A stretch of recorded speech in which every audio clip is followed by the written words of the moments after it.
Okay, so this is the Metro Council Charter Revision Committee meeting, and today's date is Thursday, May 9th, 2024, and we're going to go ahead and get started. We'll call roll, and we have Councilman Cash, Councilman Prepty, Councilwoman Toombs, and Councilman Rutherford, as well as myself, are all here.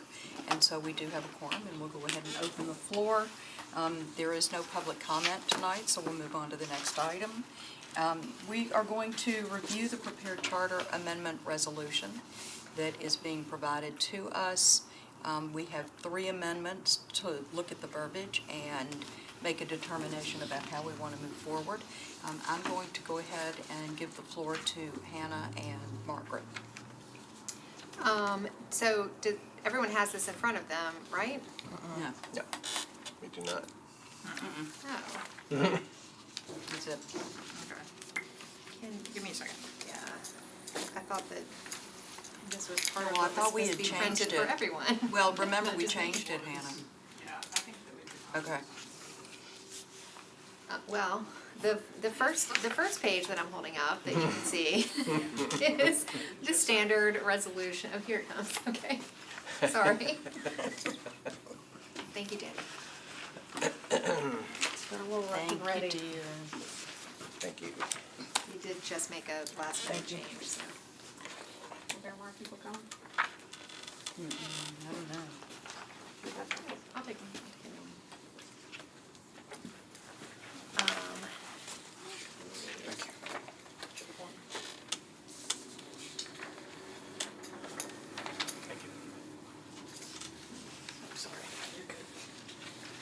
Okay, so now the floor is yours again. Okay, so the first page is the resolution, and then the subsequent pages are the amendments. And so when we, I think we discussed this a little bit at the last meeting, when this comes before the council, each one will need 27 votes, and then we will need a 27 vote on the resolution with the amendments. So if you want to go ahead and skip to the amendments. Amendment number 1, or what would be an amendment number 1 is, if that's the order you want to go in, is the change from 25 to 18 as the eligibility threshold for members to serve on the council, for persons to become members of council. It's pretty straightforward. Does anyone have questions about that? Any questions? Any comments? Okay. You'll see that amendment number, well, the second and third attachments to here are amendments number 1 and 2, or 2 and 3. I'm calling them 2A and 2B. Yeah, just 2A for and ease. 2B. These, and I'm gonna let Hannah talk about that, but these are both amendments related to the fire department discussion that we had. And 2 things came out of the last meeting. One was to remove the phrase United States citizens to make it very broad. The other one was to leave in the phrase United States citizens and add lawful permanent resident, which broadens the scope of persons eligible to be to work for fire department, but not, so broad. So those are the 2 options for the board to consider. You'll notice on 2A, there's no for the ballot language. And this is something that we think that we need to have more time to discuss with the legal department to determine what the for the ballot language would look like. Okay, and then let's go ahead and discuss number 3, and then we'll go back and address questions. And Okay. so that way we don't lose our cadence. Okay. So amendment number 3, the last one on here, this is the amendment that seeks to provide some sort of certainty about who will oversee the Department of Finance in the event of an absence or vacancy of the finance director. And this, after some conversations with Mayor's Office and Finance, this adds or designates the Metropolitan Treasurer as the position that currently exists within the Finance Department as the person who would take on those duties and responsibilities. And just, it might be worth noting that the Metropolitan Treasurer is one of the divisional directors that's already provided for under charter. All of these positions are appointed by the mayor. You know, they're hired, and when they're hired, they're considered appointed by the mayor. So since I feel like there are going to be more questions and a bit more discussion about items 2A and B, I'm going to suggest that we go ahead and address 3, and then we'll go back and pick up 2A and B. So does anybody have any questions or comments about the wording of 3?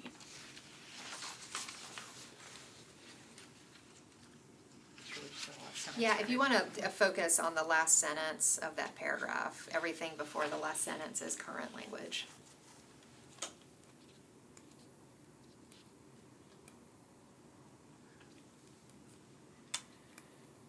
And so the mayor appoints the treasurer within the department? Yes. Okay. I kind of like it this way, like, I guess at some point it seemed like it was where the finance director was going to pick somebody to be that person. And I guess, we struggled with this last term because somebody left and we didn't hire somebody like that. But we also have to think about, God forbid, what happens if they die, and so I think having the person named is a good way to go, rather than just to say somebody is chosen and then, when new administration starts or a vacancy occurs, kind of naming that person, I think or naming that position is, I think, smart. I agree. Mr. T, Mr. Rutherford, do you have anything to add? A general question, I'm sorry. No, please, by all Go ahead. Are we concerned about, from a ballot perspective, from the voter perspective, in reading this, or confusion about who the treasurer is, what that position represents? break it down. I'm going to let you do it. I right as you started to ask the question, I leaned over to Hannah and said, I left my charter in my office. Because the charter has a description of the Metropolitan Treasurer in there, since it provides for this position. And I off the top of my head, I couldn't tell you. Pull it up on Municode real quick. Okay, what those qualifications are, but there is a set of qualifications in there for what the Metropolitan Treasurer has to be, and, like I said, like all the other divisional directors, they are appointed by the mayor to serve a specific term. Mr. T, did you Do you have? want me to go over? Do you have some it? of those? Did you find it? Yeah. Okay, Hannah, go ahead, excellent let's work done. address that then. The Metro Treasurer shall have 5 years' experience in which the supervision of fiscal affairs or treasury management shall have been his or her major responsibility. They shall supervise and be responsible for I guess that's the main qualification, but they shall supervise and be responsible for the custody and disbursement of funds belonging to Metro and all funds handled by the metropolitan government, the qualification is the 5 years' experience with supervision of fiscal affairs or treasury management. What section is that in? I just want to note it so that we have it. 8.106. That way, if any questions come up on the floor, we have it noted. Okay. Ryan's going to bring it down. Did you have any other questions? I guess just as a quick follow-up, the position of treasurer as appointed by the mayor is someone already in existence. In other words, it's not someone appointed at the time of a vacancy. It No. is a person already. So if the vacancy happens, you know exactly who's coming in, right? That's It's an what immediate handoff. It's okay. Just to make sure that was clear. You had a question? Well, I was just gonna say, in reading the specific language of the well, the reading the language of the charter and of the specific amendment, my worries about having a long-term interim position are sort of assuaged by the fact that the Director of Finance serves at the pleasure of the mayor, and if it gets to a point to where there's been an extended absence, we could sort of lean on the mayor's office to say somebody should be permanently appointed to this position given the circumstances. So, yeah, So you feel better about it? I do. Anybody else have any questions or comments about this particular item? Seeing none, let's move on to 2A and B.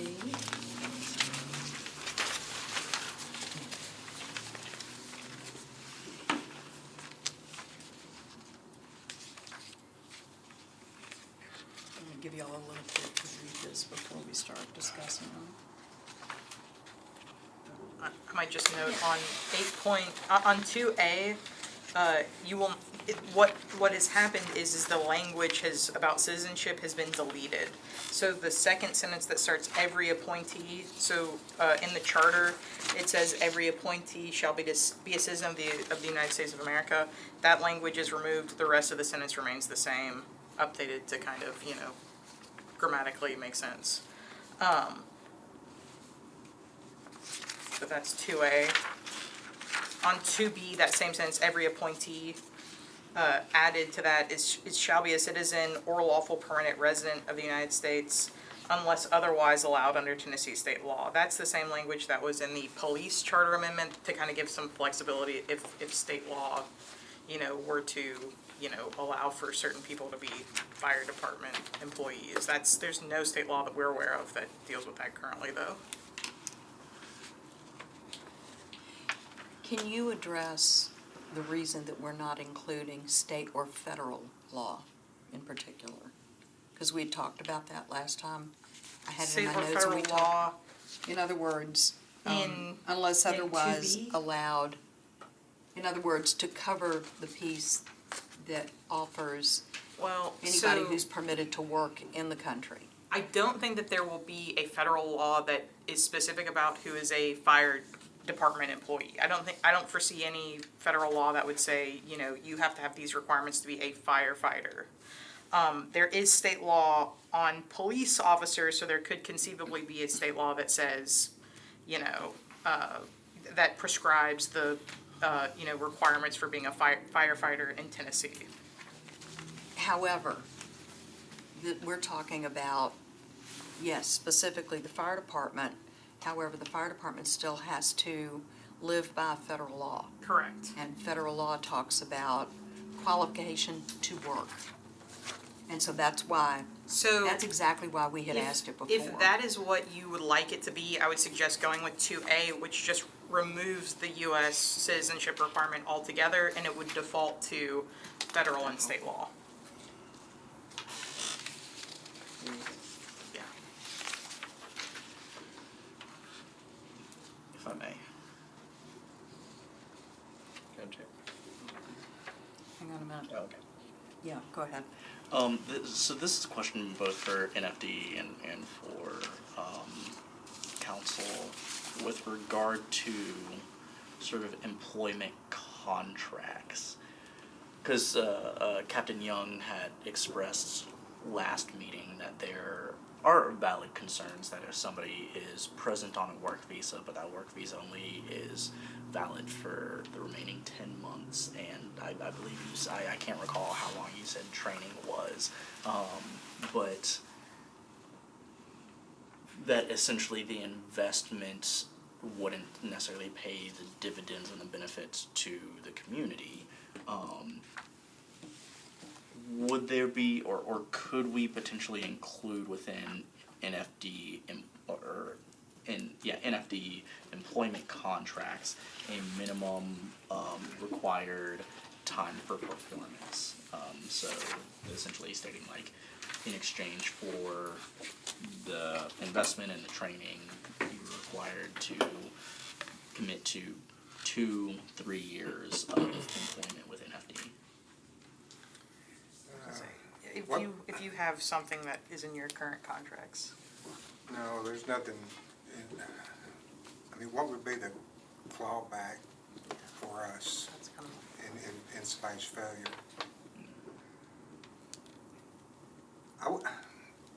I'm guessing the department or the city has upwards of $50,000 invested in a recruit just to get them out of the training academy. And I mean, that includes their salary while they're there, and all the equipment that they provide for them, and the equipment that's given to them in the academy, they carry on with them. It's not training gear, it's their gear that they carry on with them to the job. I don't know, I mean, it wouldn't, I don't know how you could get any clawback on a failure to fulfill the contract.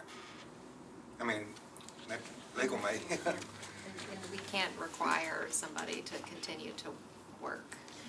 because, yeah, like, my thought is too, is like, you know, you probably have people that move away or get injured or something that they can no longer work. And that would happen regardless of citizenship status. So you would probably have to have it apply to everybody. I don't know how that would necessarily work.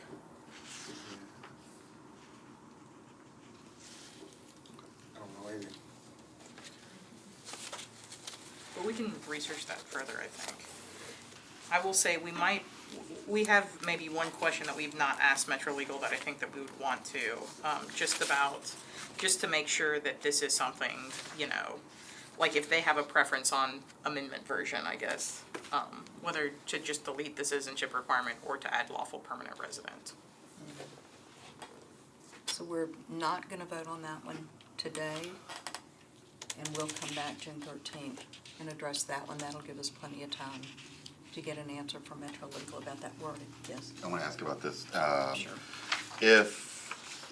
If hypothetically we include somebody on a temporary work visa as applicable, or as eligible, but many of them are on less than a year, and the way I ask this, if we include that, but then the fire department says, no, we're really looking for somebody that can serve longer or be employed longer than your work visa permits, is that, like, are we in any risk of, is there any legal, like?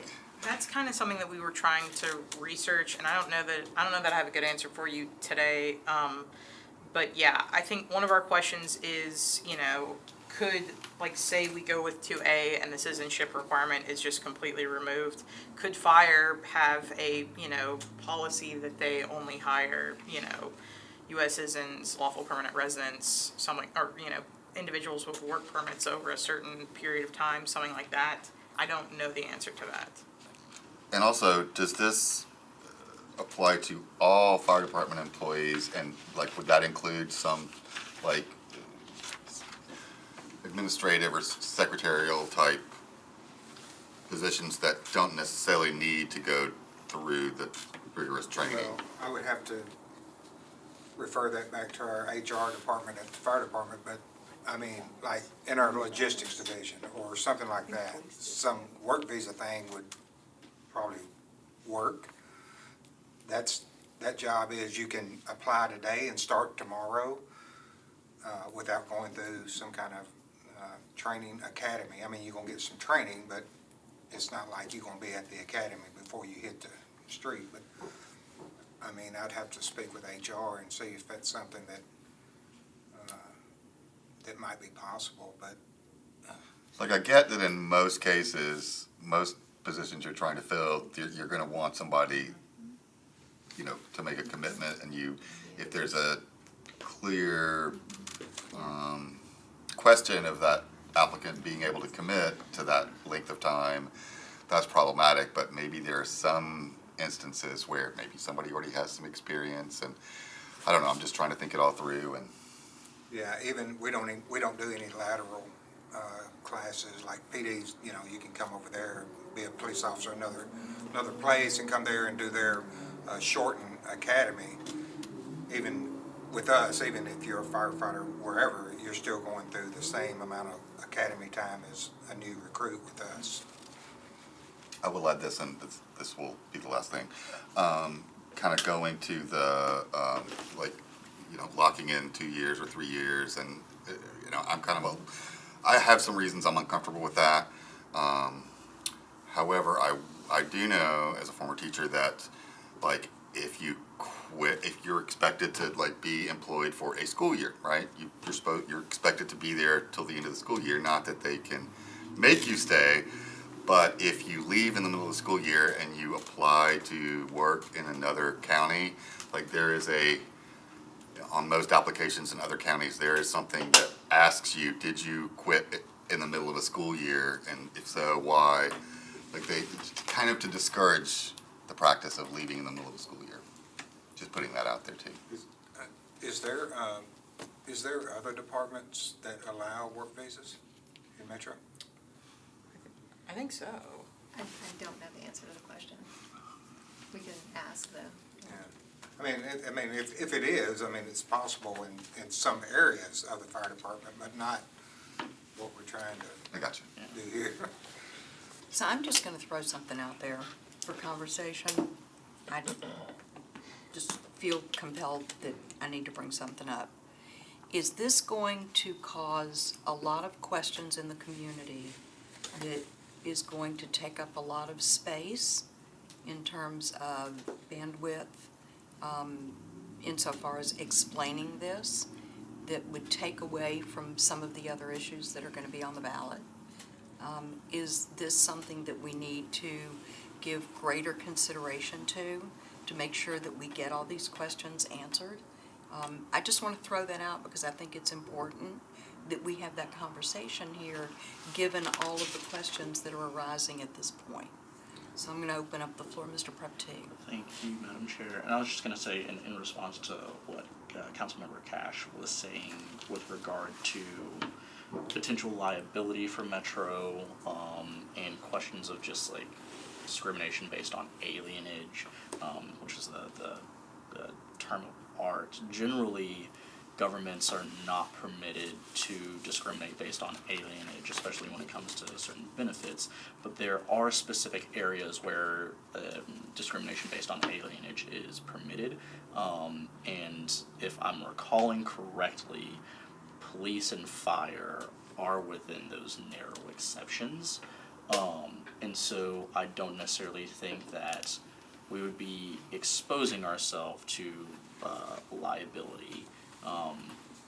But what I will say is that I think that broadening the base of folks who are able to serve in their community, because they are our neighbors, they are our community members, and so providing them with the opportunity to serve in a way that they see fit, that is best fit to their abilities, I think is important and right for us to be doing. So yeah, and especially coming from an immigrant background as well, I think this is something really important for us to be doing. Anybody else? Questions, comments? Chair Lady, with your comment just now, is that some current concerns like Councilman Cap had about muddying the ballot and the referendum of the transit? Right. I mean, we'll definitely, I'm sure we'll be happy to go along with how the council feels, because that is such an important piece that's going to be on the ballot that people need to stay focused on. And maybe, and Metro Legal may help out, maybe if this doesn't make it to the ballot, then, maybe get the state lobbyist here to help us get something, maybe get on the police's state bill or something, or get our own, but. Okay. What do y'all think?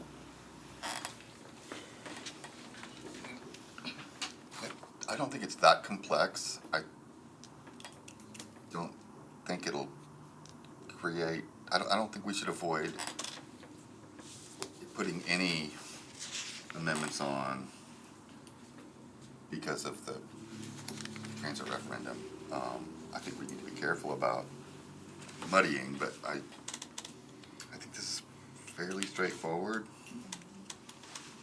Okay, Agreed. y'all okay with it? Well, I know I was late. Are we in this, I mean, have we for the previous amendment and for this one, are we taking votes whether to advance these to the full council We today? will not be advancing 2A or 2B, which have to do with the fire department, because there are two versions of language, and we have to get that cleared with Metro Legal. So, we're gonna hold those until June 13th, when we meet again. But we will vote on 1 and 3 today. So then what was the nature of the question about 2A and 2B? You wanna give a quick Well, I mean, summation the again? chair asked if we were cool with that, I just. So are we cool with it? essentially, so if you look at 2A, I'm trying to remember when you exactly walked in here, but if you look at 2A, where it says every appointee, this is where we removed the language that included the citizenship requirement. That's all that this one does.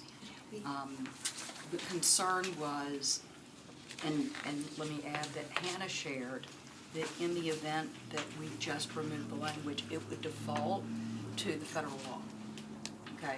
We were concerned about the way the proposed ballot language was written. It would open us up, and so Hannah and Margaret felt more comfortable going to Metro Legal. If you look at 2B, 2B still has the every appointee, but this is what has been added in, which may be clearer, but that too, they wanted to double check with Metro Legal. Sure, thank you for that remedial, sorry that I was late, but I That's just mean, if okay. you asked if we were We cool, I like guess my remedial. question is cool with what, like? With us moving this forward, having them do the additional research so that we can then vote that language on the 13th. I am cool with that, Okay. and when it's opportune, I'd like to discuss another procedural matter when the chair is available. Okay, okay. So we're okay. Let's go back now. Did you have something to say? I was just gonna I'm sorry. say, now, like, now that I'm a little warmed up, not as foggy, I'm liking the language of 2B. 2B? Yeah. Would it be helpful to y'all if we take kind of a thumbs up or a thumbs down on A or B to Sure. give you a direction to share with Yeah, Metro Legal? I think you Okay. can take an official vote too. And just say, this is Yeah, the preference? pending, and, Okay. yeah, if you'd like Okay. to, you can say pending, Metro Legal approval, but, Okay, because, yeah, if you guys prefer one over the other, that might be helpful too. okay, okay, I think so. All right, let's go back then to number 1, First Amendment. And Yeah, that was too big. amendment number 1 is this one. You got it? And this is the one, and I'm gonna go ahead and just read it for the record. Section 3.02 of Article 3 of the Charter of the Metro Government of Nashville and Davidson County shall be amended as follows. Section 3.02, terms, compensation, age, and residence qualification. Members of the council should serve for a term of 4 years and until their successors are elected and qualified, and shall be compensated at a rate of $300 per month. No person shall be eligible to serve as council member at large or a district council member unless he or she shall have attained the age of 18 at the beginning of his or her term, and unless he or she shall have been a resident of the area of the metropolitan government for a period of 1 year, and shall continue to reside therein during his or her period of service. No person shall be eligible to serve as district council member unless he or she shall have been a resident of the district for which elected for a period of 6 months, and shall continue to reside therein during his or her period of service. Members of the council shall hold no other elective or appointive office in the metropolitan government or employment by said government except as expressly provided in this charter. And then for the ballot, this amendment would lower the age that a person must have attained to be eligible to serve as council member at large or district council member from 25 to 18. So, I would accept a motion. Motion, second. Okay, and it has been moved and properly seconded. Let's go to discussion. Mr. Rutherford? I think on this one, this one's very simple and to the point when you look at the ballot language. So I think this, if we're concerned about muddying the overall ballot, this doesn't do that at all. And so I don't think we have that concern on this one. And of course, I'm all supportive of moving it forward. I have two things. Number one, and I know, I'm sorry, this is probably the third meeting I've harped on this, but I just want to get it in my head, that somebody who is 17 can pick up, get the signatures, turn them in, qualify, and it says, attain the age of 18 at the beginning of his or her term. And I'm still want to see that on a like August or September calendar as to what that, I mean, does that mean like if somebody's birthday is the 18th birthday is September 30th, that they can just wait and get sworn in on September 30th? Or I'm just trying to wrap my head around it. It's actually because we don't have clarity about the transition, that's actually a good point. If somebody's birthday is September 15th, that actually presents a genuine problem, because if they get elected on the general, then they would be qualified by September 1st. I mean, they'd be sworn in by September 1st, but if they're not, then they wouldn't be. And there'd be actual unclarity as to whether they could qualify for the ballot or not. So I mean, I'm sure there's a way to clean that up, but I hadn't previously appreciated that, but yes, that is a problem. So how do we handle it now for someone who's 25? So, It's the same question, right? And I just want to point out that the September election is a runoff election. The person would need to be qualified or of age by September 1st, because that is when, if they win in the general, in the first election in August, their term will start September 1st.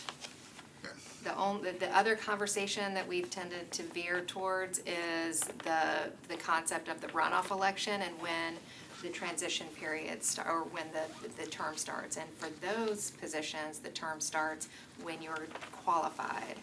So you take your oath on the day that so you become qualified the day you take your oath. So it's a little bit muddy there, but I think that the only reasonable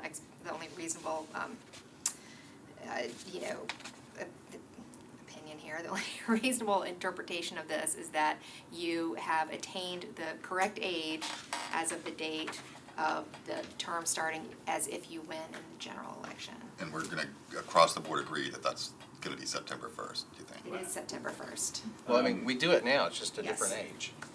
Yeah. So this problem still exists with people who are 25, but wouldn't that decision be in the discretion or in the competence of the election commission, right? If they're qualifying someone for the ballot, they should be, like we're not, we can enact language, or the people of Nashville can enact language if it's proposed to them by the council, but the election commission would be the one interpreting it and qualifying people for the ballot.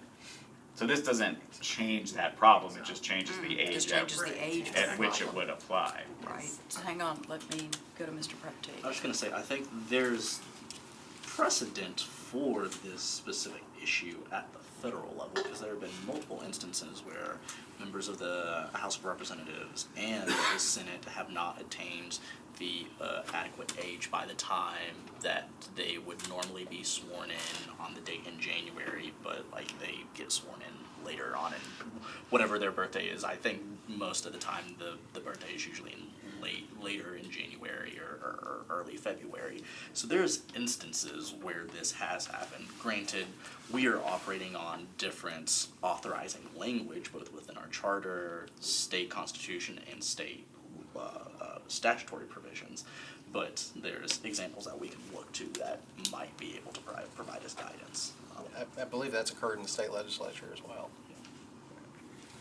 Anybody else, Mr. Cash? Yeah, I think it's a little different. I don't think it's the same problem at 25, because at 17, before you turn 18, you're a minor, you're not eligible to vote.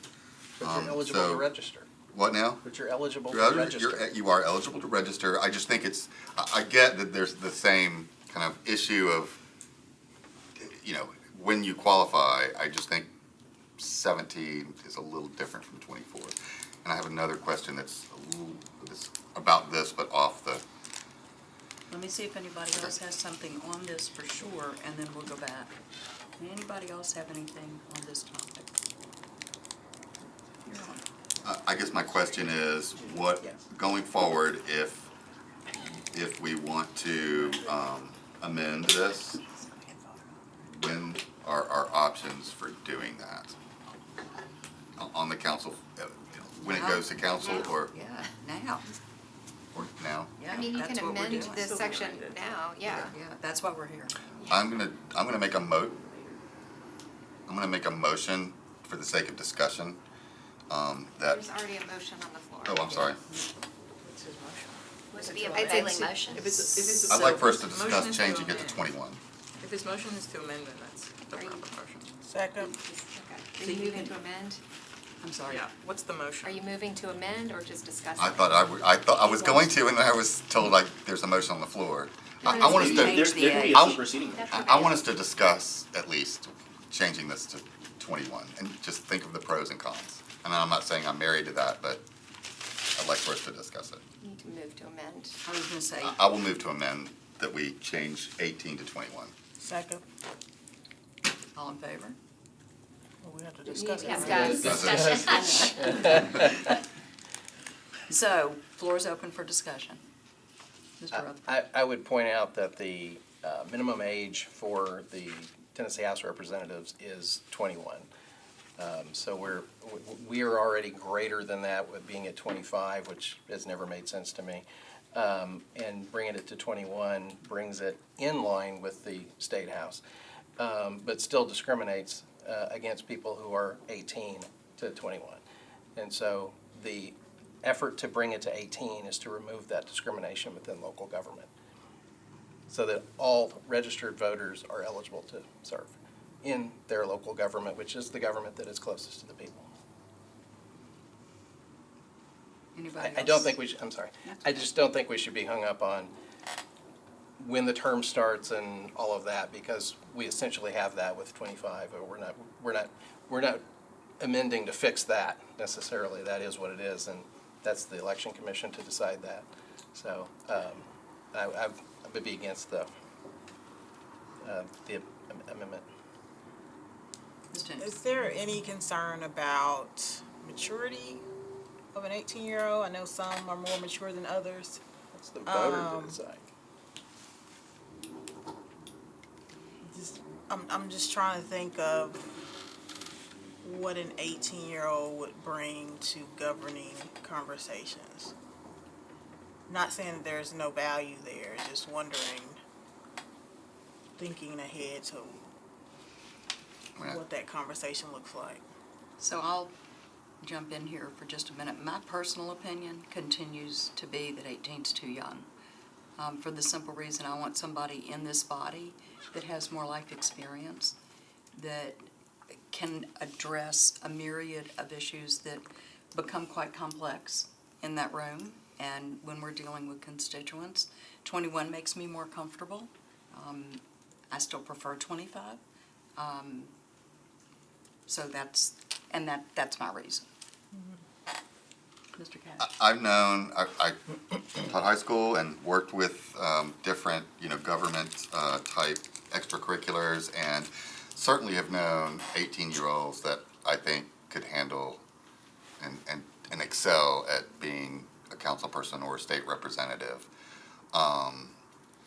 That's generally going to be the exception and not the rule, but and I agree that ultimately it's the voters who decide if their candidates are qualified or not, or preferable to the other options. I agree with that. And I also agree with what you said about, like, it's 21 and if you can vote. I agree with that, and I guess I would like, I'm in favor of lowering the age and would like to see it pass, and I wonder if that's part of the reason I wanted to have the conversation, if we think it's more likely, if there'll be less hesitancy if it's 21 instead of 18. That's why I said what I did. Anybody else? Mr. Rutherford, go ahead. And if anyone wants to go before me, I'm okay with that. But my thoughts are that a couple of things. One, if we change it to 21 instead of 18, I think we're denying for what would likely be a long time the opportunity to lower it to 18, because if we're changing it now but not going all the way with it. And then secondly, draft age is 18. I was on active duty myself at 18. So I think the idea of maturity should be up to the voter. I mean, we have immaturity, if you will, in candidacies all across the board for the various levels of government, all the way up to the top. So I don't want to get into all of that necessarily, but everybody knows what I'm talking about. And it's not about age. Maturity isn't always about age. And so I think that ultimately we should give the voter that opportunity, and by not changing it all the way to 18, we're essentially denying the voter the ability to make that determination for themselves. I really think that if it goes to 18, we're not suddenly going to see a council inundated with 18-year-olds. I just don't think that's going to happen. I think it's likely that we would not see an 18-year-old necessarily, but we might see a 20-year-old, a 21-year-old.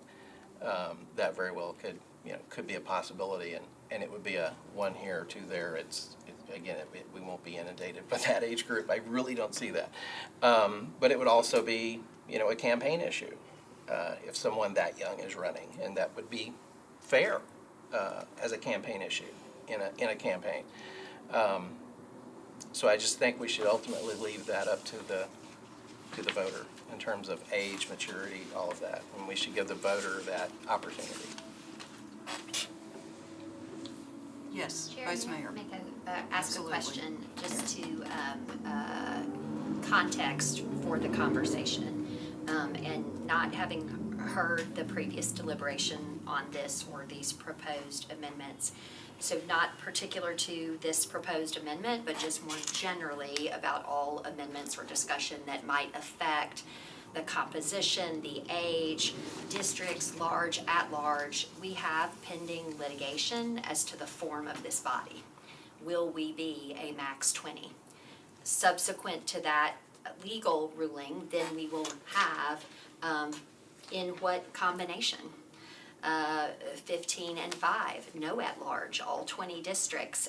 And so when we potentially formalize before the electorate terms like council member at large and talk about this space when there's sort of this looming question, I mean, at that point it will have been determined as to our max. It will yet to be determined, and that will be a fair amount of the work of this body on what will that look like, whether part-time, full-time, what size, all these things are gonna have to be discussed.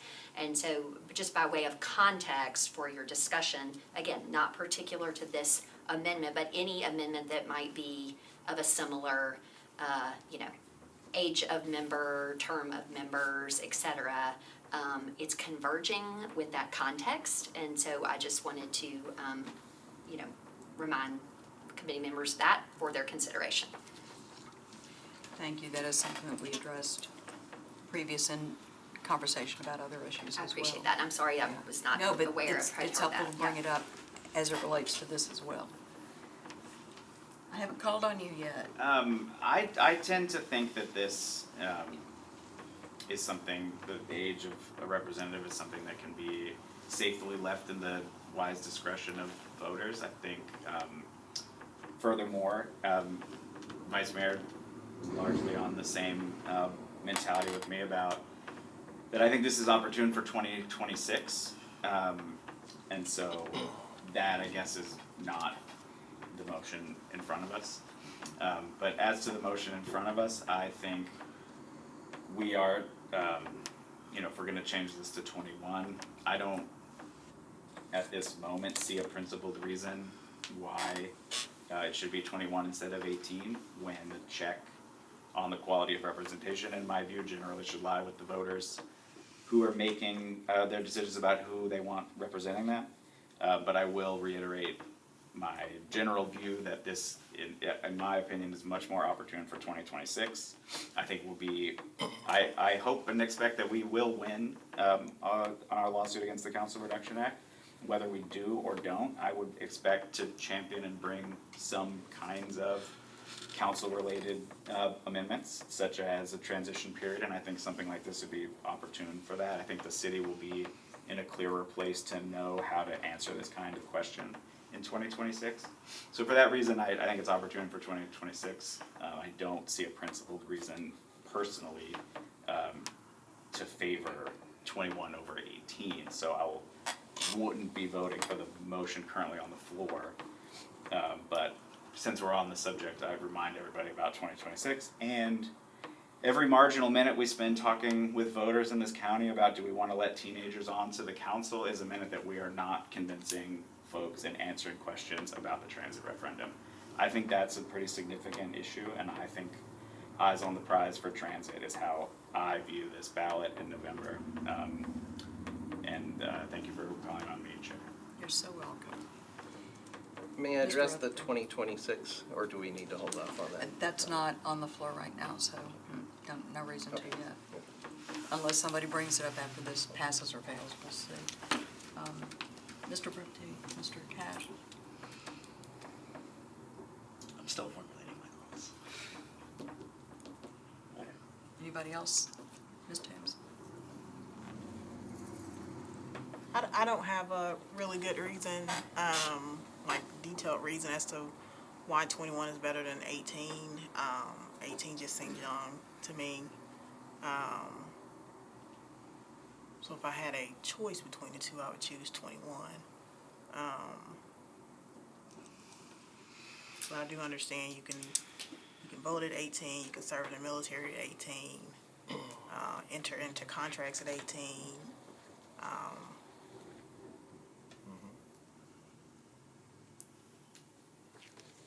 But I guess I consider 18 is like you're beginning to be an adult. So it's not like, as some folks would say, you're not grown yet at 18, you're just beginning. And so that's what gives me pause. Mr. Brupti? So, and I think I'm in a unique position as being one of the youngest folks on council, the youngest person on this committee, and having been the youngest person in my race specifically as well. Of knowing that youth isn't necessarily a determining factor as to the quality and ability to represent a community. With that being said, that's not to say that I'm not without my worries or concerns, because I mean, I'm thinking back as to like who I was at 18, and I would not have liked myself at 18. But again, that's also I agree 100% that is a question for your community to make that decision. And I think that there is something to be said, not only just for 18, but 21 as well, and various age milestones, is that I think for me, at that young of an age, I couldn't necessarily fully, you've got like a God complex whenever you're younger. You think that the sun rises and falls with you, and that's just not necessarily able to fully grasp, not always able to fully grasp the long-term implications of certain decisions. I mean, for most men, your frontal cortex doesn't really fully formed until you're 25. I'm not making arguments either way. I'm sort of just stream of consciousness what my thoughts are for the committee. Make of it as you will. But I think those are important considerations for this conversation. Yeah, I'm not sure where I fall. Any other, okay, go ahead. I hear the word teenager thrown around in regards to this effort, and it's not like we're letting 13-year-olds have an open door to council. At 18, you are an adult. You make adult decisions. Some of those decisions at 18 as an adult are wrong decisions, but you are an adult facing an adult world. And again, we're not talking about, 18-year-olds in number coming to council. That's highly unlikely. We are talking about putting it in the voters' hands to make that determination for themselves as to who serves them. Just like they can make a determination on the other end that they think someone is too old to serve. And that could also be a campaign issue, either direction, too young or too old, if you will. So I think ultimately we should just, being that we are local government, we should leave that solely to the voter to decide among eligible candidates who serves to represent them. We should afford them the opportunity for any otherwise eligible voter to serve. Any other questions, comments? Mr. Prepty? I was just gonna say, I think ultimately, regardless of whether we, well, let me just be brief about it. I think that it's just a question for the community to decide what the age should be, so. I'll leave that at that. Can I make a final thought One more quick thing. on this? We're also not looking at doing something unusual here. I've done a significant amount of research, staff has done a significant amount of research, and we see other major American cities who their age is 18 for serving on their legislative bodies. And some don't specify an age, which is the default then is registered voter when they don't specify an age. So we're not looking to do something unusual here.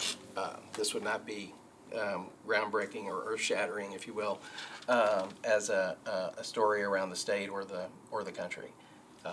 It's not unusual in any way. It's fairly common when you look around the Tennessee and around the country. Any other questions or comments? We will move to the vote if there are none. All in favor of the amendment, That's moving it to 21 instead of 18, we have to vote that up or down before we move on the language. So all in favor of changing the date, I'm changing the age rather, from 18 to 21, raise your hand.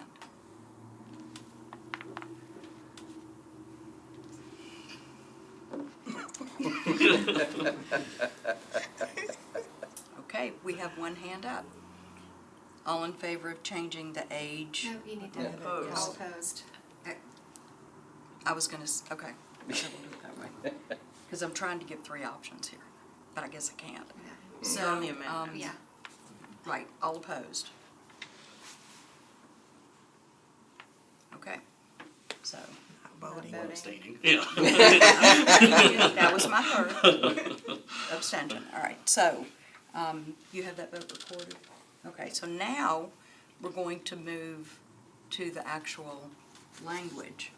And I'm going to ask for any conversation, any questions, open the floor for discussion one more time on the language that is presented before us and whether you want to move this to the actual resolution.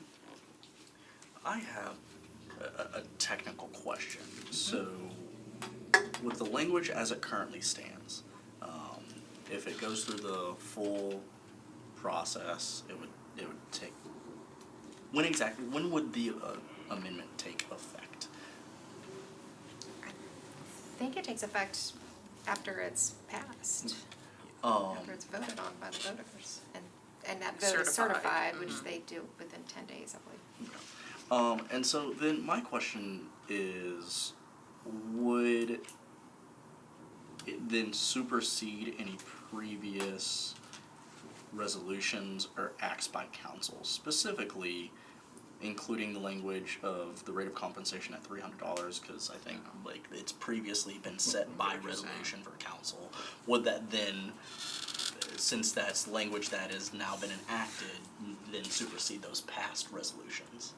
This came up last time we did some amendments because we changed Public Works to NDOT and provided for the director. And we left the salary in there for the director because there's another charter provision that talks about setting the salaries for Metro employees, and that those are done by an adoption of a general pay plan by the council. So all of the salaries throughout the charter are basically kind of locked in time from 1963. And so, but all of those salaries, regardless of whether we amend them or not, we follow the other provision that allows them to be amended by the council. You the also general pay can plan. increase or decrease your salary during your term. And then there's that. But the Okay. people could theoretically. The people could, people of the Could. city could. I don't know. Yeah, I don't think that the compensation can be Let's not changed ask during your them to. term. No, I know, but I'm just saying this would be, his can question file is it. about a charter amendment. We I couldn't don't do think it it, would take effect during your term. well, I don't think hopefully we I don't have think to it takes answer that effect. question. It doesn't take effect at all. Yeah. Okay, so, any more discussion? We're gonna call for the vote. Oh, I have You to do? have discussion. Okay, Yes, go ahead. so, I mean, you all know my view on this, but I think we ought to consider not putting any language forward today for the following reason, to a procedural reason. This committee's gonna need to decide what order we want our amendments to be presented to the council as part of our charter amendment resolution to the council. And for that reason, I think we ought to see final language on each and have affirmative votes about which order we want to put these on the ballot, rather than having their placement on the ballot be artifacts of our sort of record keeping. So that will happen afterwards, yes. Well, but I'm specifically, whether I need to make a motion, I'm not sure, but I'm specifically asking or moving that we not vote on language today, but save all language until the 13th for two reasons that are closely related. One is whether we favor something might depend on the complexity and wording of another provision. So in other words, I don't know that we should be, and I'd be asking us to not make decisions about advancing a specific amendment without knowing the other proposed language, because I think those all interact with each other dynamically in terms of what we're proposing and what the ballot's gonna look like. And secondly, because I think we should take a vote in this committee about what order we want those amendments to be if we advance more than one. So for that reason, I would vote against this or move, if it's appropriate, to hold that final vote until we have final language on all three proposed amendments. So if we are approving today the language that we have before us on 1 and 3, which are the final amendment language, that is the final amendment language for, I'm not addressing 2, and those are just for our numeric understanding as we're sitting here, not for the ballot. But after that, we do vote and discuss in what order we want these on the ballot, as I understood from the beginning. Am I wrong about that? I think that you can take that up as a separate motion, Right, exactly. Right now, I think the motion before you, the original motion before you, is that, you are voting to approve this specific language. Right. And then, if we want to come back on the 13th and, we would come back to approve the Amendment 2 Number 2. language, but then also determine what order they go in and approve the actual resolution language as well. Exactly. So right now, you're just looking at the amendments to a proposed resolution that would be coming. Okay, so thank you for the clarification. All we're discussing here is accepting the language as written as the final language. That's all we're doing here. So, all in favor? Sorry, yeah, Yes, Chair, Vice Mayor. sorry. Yes. To you. I have what I believe may be a superseded motion, which is a motion to table this until June 13th for the following reason. I would like to see all three of these written together before deciding whether to advance any of them, because I think I want to see them as a package before I have a sense of what this ballot is going to look like. And so I don't feel prepared, even if I support something in substance, to advance it without knowing what ballot we're actually proposing to the council. So I move to table this until the 13th. So we need a second June on your 13th. tabling motion. Is there a second? Can you move to defer rather than table? Sure, whatever's appropriate, thank you for the guidance. tabling. I move to defer to June 13th. Is there a second? I'll give you a second. So let's have a discussion. I don't have anything to add beyond what I've already said about why I think we should consider these as a package. Anybody else have a discussion? So, I think presupposing that we go with amendment language of 2B, I think that we can essentially see sort of what the ballot would look like, because we've got ballot language for each of those, again, presupposing that we go with 2B.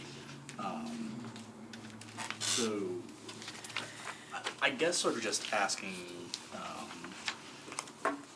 my colleague for like a little more clarification on what exactly he would want to be seeing as far as like language and ballot initiative, and we'll pose that question through the chair. Well, we haven't debated either of these in final form. We may be amending them, and also I think we're gonna be meeting on the 13th anyway, so my view is, I don't think it, in my view, hurts anything to take a little time and kick this around mentally and just think about it, in terms of what we're proposing as a package, because we are submitting one resolution to the council. And so for that reason, I'd just like to see all the language together before deciding what to advance and in what order.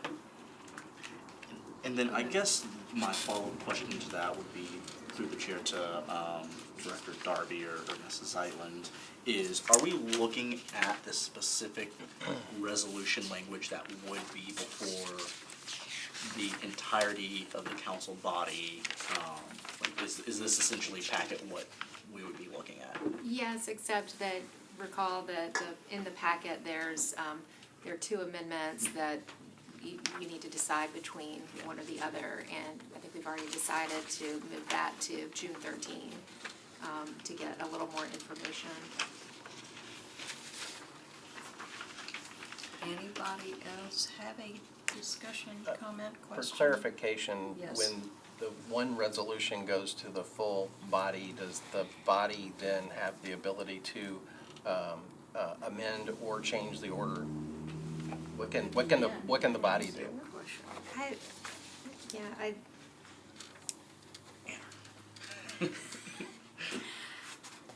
I don't know that they would have, I don't know, I think that maybe there could be an amendment to switch the order. I don't know that that would be out of order on the floor, or before going to the floor, yeah. I guess what I'm trying to determine is, are somebody we, do a substitute? or what we locking in, is that the final before it then goes to council and then they're up or down, or can full council make? No, I think the full council can make amendments Yeah. to just like you would amend any other resolution. And the full so council- presumably they could do a substitute.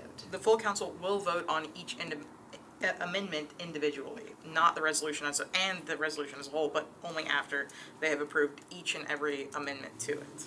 So they could 27 reject votes. one and Correct. accept the Yeah, others, right. but can they change the order? Can they say, we like this, but put this one last I and think this that one might first? come potentially in the form of a substitute. You know, if you decided you didn't like the order, then perhaps you could do a substitute and switch the order around. Normally, the person who's moving the amendments would be the sponsor. I mean, that's generally how it happens, so the sponsor would move them presumably in the order that the committee decided. But if somebody else. Sponsor of the individual piece, not of the overall resolution, is that what you're saying? Do what? The sponsor moves the individual piece. Every Not amendment the- will have to be moved, just like an amendment on the floor, so it kind of would function like amendments do normally, where we usually go to the sponsor of the item, and then the sponsor can kind of add which amendment. I mean, I guess theoretically, you could swap the order there, or somebody else could stand up in, jump in and maybe move an amendment out of order. Vice Mayor. I would say that for the order of the debate, given the level of kind of import and complexity and the order in which we might want to preface the debate on that particular matter as to, you know, the order that the amendments would be taken up, whereas typically it would be whomever gets in the queue, right? I mean, it's not by default that we just necessarily go in this order for regular debate. This is atypical of how we take up a resolution, right? The resolution is offered kind of informed with recitals, but the amendments are put forward. So I think to everyone's point, we would have to be very clear in prefacing the debate in the order that, you know, this is how we're going to do this, so that, to your point, you would not necessarily be getting them in a illogical or unideal order. But I didn't know if Ms. Darby might speak to, and this kind of goes to form and Mr. Capps' point about kind of looking at them all together. I know that we can, Ms. Darby, by way of analysis to the body and sharing some of these archaisms, right, that you've spoken to, you know, the $300, the $15,000, and how we have addressed that more broadly as a city for all these things that are in the charter. But I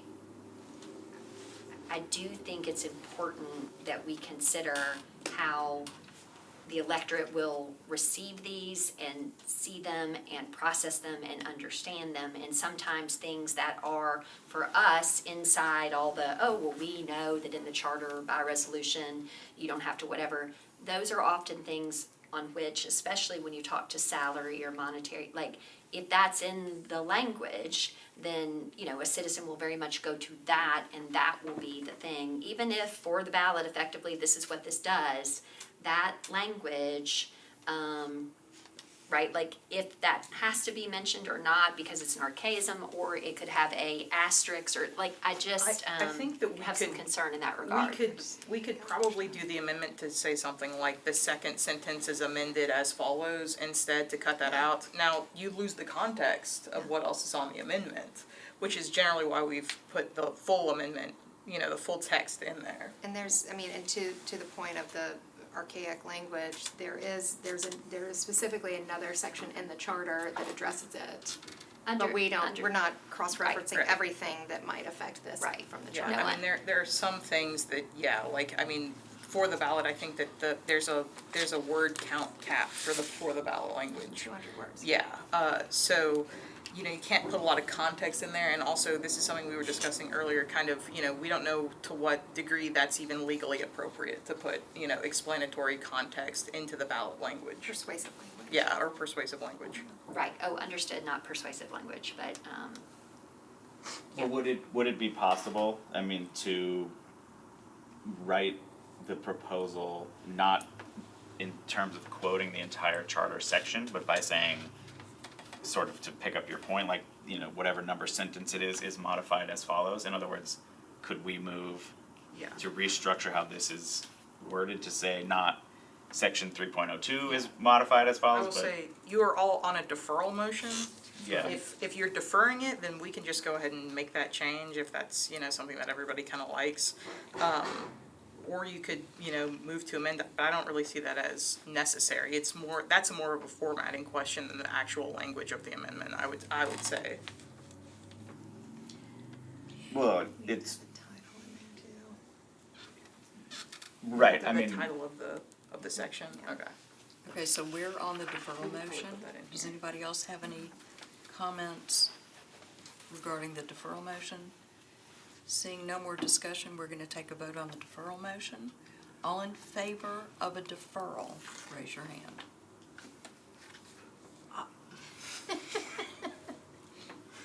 do I have to keep my hand up the whole time? I got you. All opposed to the deferral, please raise your hand. Any abstentions? Okay. Motion fails, we're back on the amendment and accepting or not the language that is before us. So all in favor of the language before you, which specifies this amendment would lower the age that a person must have attained to be eligible to serve as council member at large or district council member from 25 to 18. If you are in favor, raise your hand, please. Okay, we have 2, and you go ahead and put your hands down. All those opposed to the language, raise your hand. We have 2 in opposition and abstentions. We have 2 abstain. Stellar. Well, doesn't it fail? It fails. It Yeah. fails, yeah. Okay, so that is amendment 1 fails. All right, we're skipping 2A and B, and for the record, I have to leave here in 2 minutes, and Mr. Cash will be taking my place. So we'll go ahead and open Amendment 3, and let's just see how far we get. So we're on Amendment number 3, and I will read it. Section 8.102 of Article 8 of the Charter of the Metropolitan Government of Nashville and Davidson County shall be amended as follows. Section 8.102, Director of Finance, Qualifications, Appointment, and Vacancy. The Director of Finance shall have proven administrative ability and a well-founded reputation in public finance or a record of exceptional performance for at least 5 years as a comptroller or financial head of a large business. The mayor shall appoint the Director of Finance subject to the confirmation by a majority of the whole membership of the council. He or she shall serve at the pleasure of the mayor making the appointment and until his or her successor is qualified. The director's salary shall be $15,000 per annum, payable semi-monthly. In the absence of the Director of Finance or in the event of a vacancy in his or her office, the Metropolitan Treasurer shall perform the duties thereof until the Director returns or the vacancy is filled. For the ballot, this amendment would designate the Metropolitan Treasurer, a specific position within the Department of Finance, to perform the duties of the Finance Director in the absence of the Finance Director, and if the office of the Finance Director becomes vacant. Do I hear a motion? So, Second. Okay, properly moved and seconded. Let's go ahead for discussion. We did discuss this earlier. Is there any additional comment? Seeing none, we will go to the vote. All in favor? Oh, wait, I'm sorry. We had asked for a staff, sorry. Okay, that's okay. You just Go little, ahead. slightly, half a step ahead of me. You're okay. We had asked for a staff analysis of whether we thought that this particular problem applied to any other departments. And I may have missed that since I was late. We did not get that analysis done within the last week. Well, but- and that was, I mean, I know that was mentioned at the last meeting, that this was a very tight turnaround, for a week. Well, then I moved to defer this to June 13th in order for that analysis to be done. Is there a second? I'll give you a second. Okay, now the floor is open for discussion, and I am going to turn the floor to you. So in the interim, while we get the chair reestablished, I don't know if this issue persists in other departments. I think we would have to have a separate amendment for each of those departments. So I don't think that it necessarily bears too much weight on this amendment as we're taking it under consideration. I think, and I would ask that regardless of whether or not we opt to move this forward or defer it, regardless of the result of the vote, I would make the request that we get that answer question for the June 13th meeting, because I think that we will also have opportunities to seek to bring other amendments on the floor if need be, and which will be open to discussion to the entirety of the body. So, yeah, that's just my thinking. Any other? Yes, I mean, Councilmember I Dodd. would agree that if we found this issue, and I haven't had time in the last week to look into it either, but I think if we found that issue, I agree, it would have to be formatted and advanced as a separate amendment, but I prefer to do that sort of legislative legwork in committee, rather than trying to do it from the floor, even though we certainly theoretically could. But I would prefer to do it in committee if possible. But I certainly recognize that we couldn't like squeeze it into this amendment, but would have to move and debate theoretically new amendments. I kind of think, if we're fixing this problem, we might as well fix it, comprehensively if possible. I certainly favor this. I think this should move forward, because it, like, you know, as we discussed last time. But, I continue to support my own motion to defer this for staff analysis of if there's other departments that are constrained in the charter in this particular way. Anyone else want to speak on the motion to defer? I thought we had already had the conversation is that this was the only charter position, or was that? No, I mean, there are other departments that are created by charter. This one, and I'm just sitting here racking my brain and not flipping through the charter looking, but this position and the the legal director position are two, I think, that are unique or distinct from some others because they are not only appointed by the mayor, but they're confirmed by the council. And I don't know that other positions are also confirmed by the council because I don't recall us just doing that recently. Yeah. There's the health department, but that's from the board, and then we confirm Okay, the health department director. and that could be one that might be, they may or may not have the same issue. I don't know how to look at it.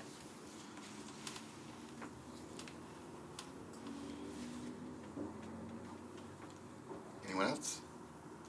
All right, we're ready to vote on the motion to defer to the June 13th meeting. All those in favor of the deferral? Okay, all those opposed to the deferral? All right, so the motion to defer fails 1 to 4. All right, so we're back to the original motion to accept Amendment 3. We need to discuss Amendment 3 any further? All right, all those in favor of, is it sending Amendment 3 to the full council or approving it as part of the? I think the motion was to approve the language of Amendment 3. So all those in favor of approving the language to Amendment 3, raise their hands. Anyone against? Abstain? 5 to 0. All right, and so we don't need to vote on the whole of the, Yeah, I think we're gonna come back. since one's deferred, we're gonna come back to that then. So next time, will we Next vote one on will- any amendments that we haven't voted on and then the resolution as a whole? Yeah, I kind of feel like they would do them all again. I don't know if that's maybe a do-over, but I feel like these votes were for the language yeah, that you're putting forward, and then you would vote again on the actual proposal. and we need to still vote on 2A or 2B. Right. And so then we will debate the entire resolution in committee. Yes. Thinking about the whole and time. Yeah. So we're gonna vote, yeah. All right, thank you. Anything else, members? And so our next meeting is June 13th at 4. Do we know what time? It's at 4, I believe. Well, I can check real quick, make sure. Usually always are, but. I have it as. Motion to adjourn? Yeah, I had just have a very quick parliamentary inquiry. So with regard to motions to reconsider, so we've had various, motions pass and fail here today. Would a motion to reconsider have to be brought up in today's meeting, or could a person make a subsequent motion to reconsider a decision made today at the June 13th meeting? I'm sorry. Yeah, it's, I know under our rule, under council rules for council meetings, the motion to reconsider needs to be made today, but it's not voted on until the next meeting. And you have to be in the prevailing side of the motion to make the motion. committees, I think our rules say that committees can make their own rules. So, this committee hasn't done it, so I guess it would be by Robert's rules, and that escapes me right now. Yeah, and 'cause I don't have think- my book with me. I'll look into it myself. Okay. Thank you. I appreciate it. Anything else? Do I have a motion to adjourn? So moved. Second. I can. That's All in favor? All right, what do I do here to, Just, you gotta hit the button. which one? Stop meeting. There was word that was